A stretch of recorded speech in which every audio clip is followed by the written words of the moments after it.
In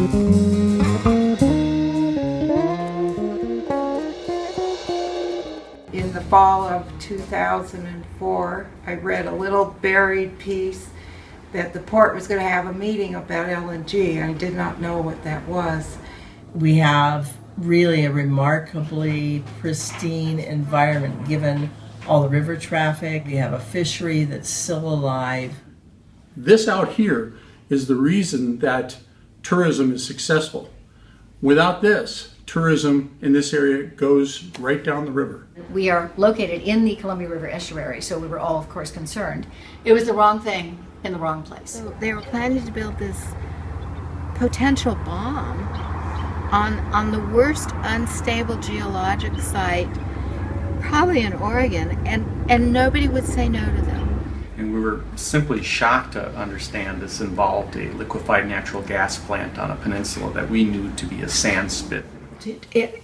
It's still hard to comprehend a natural gas tank that is 17 stories tall and as big around as a Portland City block. Because we don't have anything like that We downtown. have nothing like that. These, in fact, were never import facilities, and they were always export terminals. And it was ultimately that they planned to export fracked natural gas. There was also this moral component. These what's another word for sleazebags?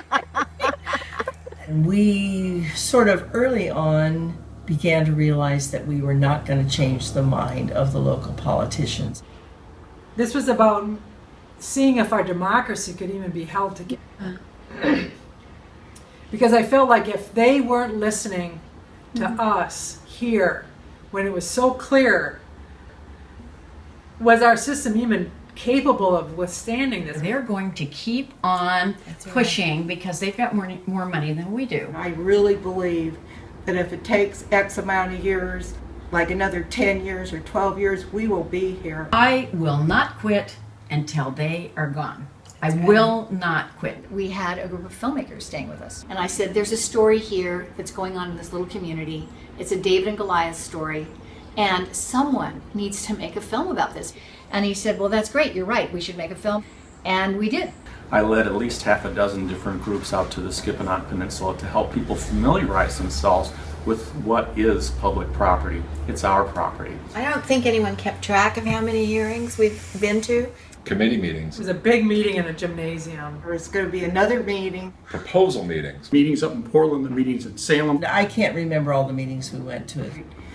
But I knew that we could win.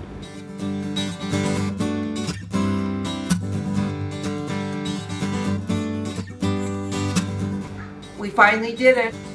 I'm really proud of what we've done here. This is a jewel of a place. It's not any one individual's, it's the fact that we had built a community. And they worked together as a team, and that's what made the difference. The right thing happened. What we have going on in here in our country is so, in my mind, so miraculous that if we can keep citizens involved, then we really, really have something. Whoa, whoa, whoa, I'm made out of water. Water is the only thing can quench my thirst. And I'm always trying to get back to the water from that very first breath on my day of birth.